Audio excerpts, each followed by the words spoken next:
Hanoï, le carrefour de l'ancienne rue Paul Bert et du Petit Lac, à l'heure de la sortie d'usine. Pas une seule voiture, mais beaucoup de vélos sur lesquels se déplace lentement, machinalement la foule des travailleurs, dans une régularité impressionnante.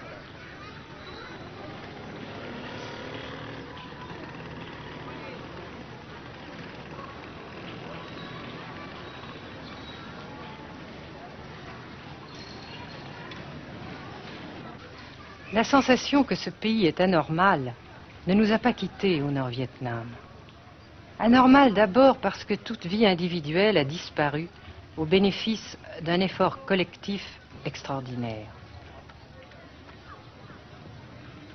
Dirigé d'une main de fer à l'intérieur d'un dispositif de sécurité draconien.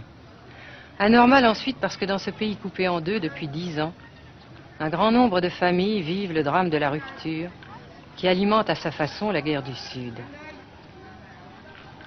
Est-ce que vous pensez, Monsieur le Président, qu'il y a une solution militaire à la guerre du Sud-Vietnam? Non. Parce que vous savez que le peuple vietnam, c'est un. Et le pays du Vietnam, c'est un. Les Américains ont fait une guerre d'agression, comme qui dit, c'est une guerre non déclarée. Et, comme vous savez aussi, vous avez pu lire dans la presse, n'est-ce pas, mondiale, que plus la guerre prolonge, plus les Américains et leurs valets, n'est-ce pas, comment dire ça,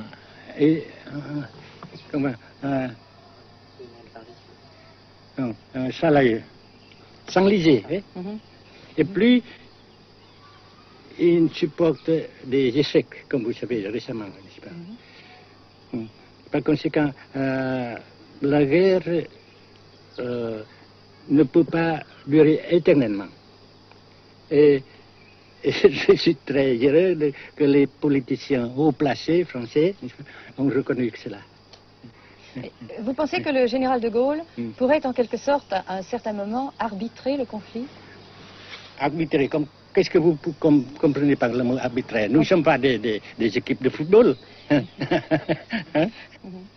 Mais au-delà des accords de Genève, si je ne me trompe, une idée du général de Gaulle est la neutralisation de tout le sud-est asiatique. Est-ce que c'est une idée qui vous semble intéressante? Comme j'ai déjà dit quelquefois, c'est une idée intéressante. Mais ça dépend encore de la volonté de ces peuples et la manière comment on procède à réaliser. C'est une grande question, n'est-ce pas? Et je ne peux pas dire que je suis d'accord. Et je ne dis pas que je ne suis pas d'accord, n'est-ce pas? Mais parce que vous dites, par exemple, vous dites fleurs. Fleurs, il y a beaucoup de sortes de fleurs. Il y a des roses, il y a des blanches, des rouges, etc. Et il y a qui sont bons et d'autres qui ne sont pas bons. Mais on dit fleurs. Monsieur le Président, nous avons constaté avec chagrin qu'au cours de notre voyage au Nord-Vietnam, que l'influence française était devenue à peu près inexistante dans votre pays. Les moins de 25 ans ne comprennent plus du tout le français. Et je me demande si, à votre idée, des rapports peuvent se rétablir tels que la France continue à jouer une sorte de rôle culturel ici. Avec la France surtout et avec tous les autres pays. Nous voulons avoir une coopération amicale, culturelle, économique, etc. Mais je suis sûr que vous ne voulez pas avoir, n'est-ce pas, que la France ait l'influence qu'elle avait avant. C'est une autre chose. Naturellement, c'est une autre époque. Mais coopération culturelle, économique, qu'est-ce qu'il y a encore, sportive par exemple, etc., n'est-ce pas, nous le désirons. Si la guerre se cristallise au sud et se poursuit encore pendant quelques années, pensez-vous que l'avenir économique du Nord-Vietnam soit viable? Je suis sûr que c'est non seulement viable, mais ça progresse. Parce que vous avez vu vous-même, vous avez constaté vous-même qu'ici, nous travaillons beaucoup, notre peuple travaille beaucoup, avec abnégation, n'est-ce pas, et avec dévouement, avec enthousiasme. Et d'un côté, nous travaillons pour, comment dirais-je, pour, principalement, n'est-ce pas, de nos propres forces, de nos propres. Et aussi, nous avons, n'est-ce pas, l'aide fraternelle des pays socialistes, n'est-ce pas. Alors, nous, jusqu'ici et après cela, n'est-ce pas, nous avons déjà réalisé des progrès. Pas très grand comme nous voulons, mais nous avons réalisé des progrès. Et dans l'avenir, nous progressons de même. Mais vous mentionnez là l'aide des pays socialistes. Est-ce que cette aide ne s'est pas trouvée légèrement compromise à la suite du conflit idéologique entre la Russie et la Chine?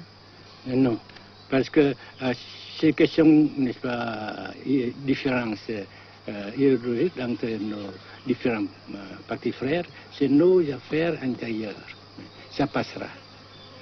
Et l'unité, ça se fera. Mais l'aide fraternelle continue et continuera. Et c'est très précieux pour nous. Bien sûr. Mais certains ont l'impression chez nous, Monsieur le Président, que le Nord-Vietnam se trouve actuellement assez isolé, asphyxié même, et que politiquement, il pourra difficilement éviter de devenir une sorte de satellite de la Chine. Qu'est-ce qu'on peut répondre à cela? Jamais.